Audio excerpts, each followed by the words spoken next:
During the Second World War, the United States established the highly secret Manhattan Project to develop an atomic bomb based on nuclear fission. While the Manhattan Project was ultimately successful, some in the program were thinking bigger. They felt that the explosion from an uncontrolled fission reaction could be used to create an even larger explosion using nuclear fusion.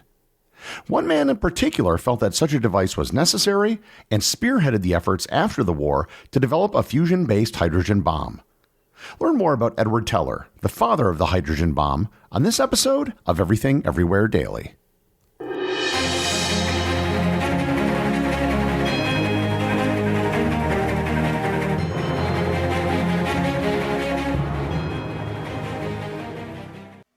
This episode is sponsored by ButcherBox.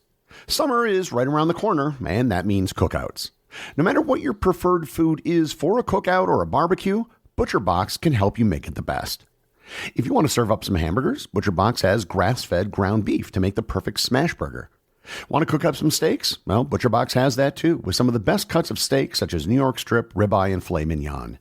Do you like grilled chicken? Well, ButcherBox has some of the best pasture-raised chicken that you will find anywhere. And if you really want to wow people at your next cookout, you can try grilling some of their wild-caught salmon on a cedar plank. Sign up at butcherbox.com/daily and get a special deal. ButcherBox is offering my listeners a free-for-a-year offer plus an additional $20 off. You can choose salmon, chicken breasts, or steak tips free in every order for a year. Sign up today at butcherbox.com/daily and use code DAILY to choose your free-for-a-year offer, plus get $20 off your first order. Hey everyone, this is Gary. If you're listening to this podcast, you clearly are someone who likes to learn every day. And if you want to add a little more learning into your everyday routine, check out TED Talks Daily, the podcast that brings you a new TED Talk every weekday. In less than 15 minutes a day, you'll hear about some of the big ideas shaping our world. This includes everything from artificial intelligence to the search for dark matter and more. Listen to TED Talks Daily wherever you get your podcasts.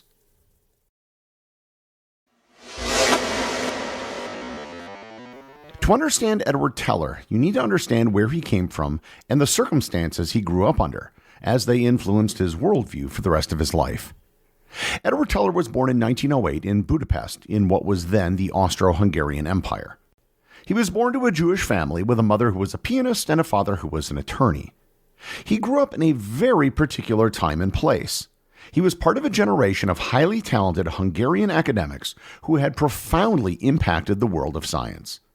This group of Hungarian Jewish intellectuals became known as the Martians because of their enormous impact on physics and mathematics in the first half of the 20th century. The term Martian came from the Hungarian physicist Leo Szilard, who, when asked where all the aliens were, responded, quote, "They're already here among us. They're just calling themselves Hungarians." Teller's formative years in Hungary were lived under communism during the brief rule of the Hungarian Soviet Republic in 1919, and then under the Hungarian military leader Miklos Horthy, who was closely allied to Adolf Hitler. In 1926, Teller left to study in Germany because of quotas placed on Jewish students in Hungarian universities. He attended the University of Karlsruhe, where he got a bachelor's degree in chemical engineering. However, a visiting professor named Hermann Mark got him interested in physics and the burgeoning world of quantum physics. He transferred to the University of Munich to study physics, where he suffered an injury jumping off a streetcar that left him with a limp for the rest of his life. He continued on to the University of Leipzig, where he received his PhD in physics, studying under his advisor, Werner Heisenberg.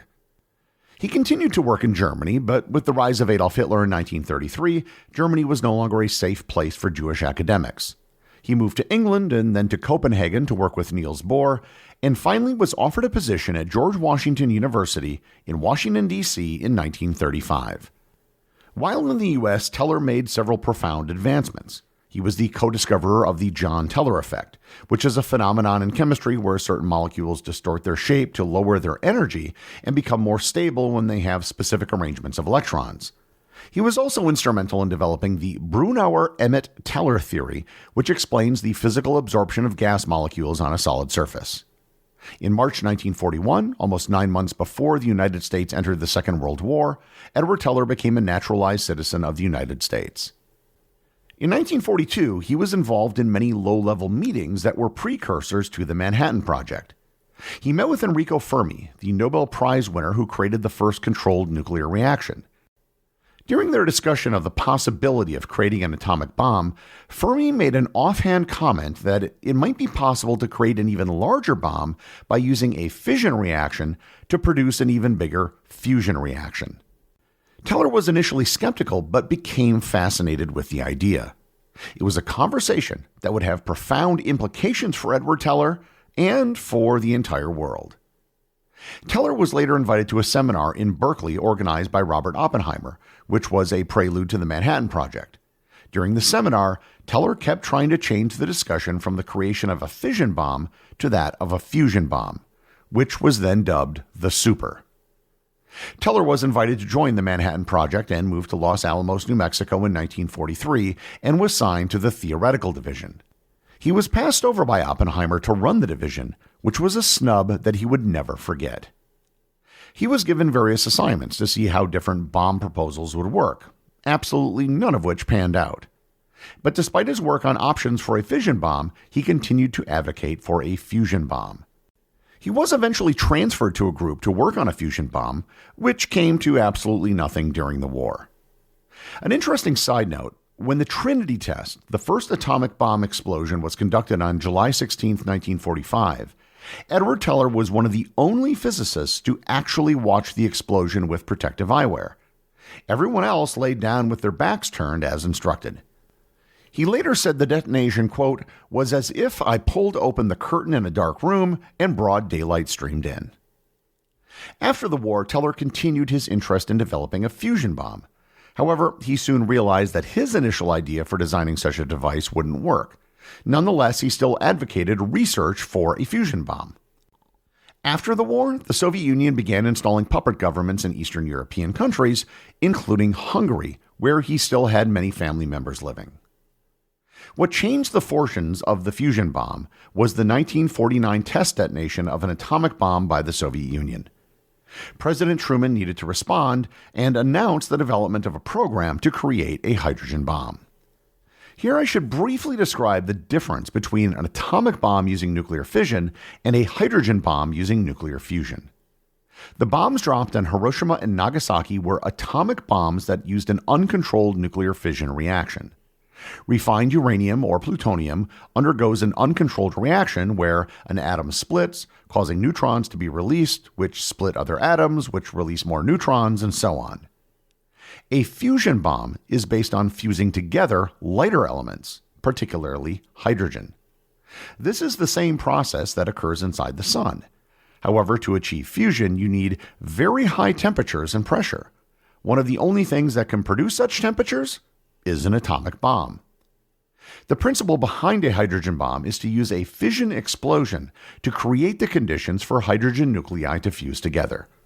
This is also known as a thermonuclear explosion. Thermo meaning heat, and nuclear from the atomic nucleus. Many leading physicists who had worked in the Manhattan Project didn't want to work on the hydrogen bomb because they didn't think it was feasible. Teller's own early ideas on a fusion bomb were shown not to work. Teller had underestimated the amount of tritium necessary, an isotope of hydrogen. Nonetheless, he was still the fusion bomb's biggest advocate. The big breakthrough in the development of the hydrogen bomb came in March of 1951. Teller and a Polish-American mathematician named Stanislaw Ulam came up with a revolutionary design. It was a two-stage design using a separate fission explosion and then using X-rays created in an atomic fission blast to compress the hydrogen. To this day, there's still controversy surrounding the Teller-Ulam design. Both Teller and Ulam for years took the majority of the credit, and other physicists have supported one or the other. Regardless of who the primary contributor was, both Teller and Ulam acknowledged the work of the other. The Teller-Ulam design became the design for hydrogen bombs, and it's believed that it has been the primary design for every one ever made since. There are elements of the 1951 design which are still classified today. When the time came to turn the theory into reality, Teller was passed over once again to lead the project because of the controversy surrounding the credit for the Teller-Ulam design, and because of his generally prickly personality. Once the theoretical problem had been solved, it was simply a matter of engineering. Teller felt that the bomb could be ready by July 1952, but Marshall Holloway, the director of the program selected over Teller, felt that it couldn't be done until November. Teller eventually left Los Alamos and became one of the co-founders of the Livermore Labs, which is today operated by the Department of Energy and is the primary research center for nuclear weapons development. The end result was the Ivy Mike test, which took place on November 1, 1952, on the Iwanitak Atoll in the Marshall Islands. It was the world's first thermonuclear explosion, and at that point, the largest man-made explosion in human history.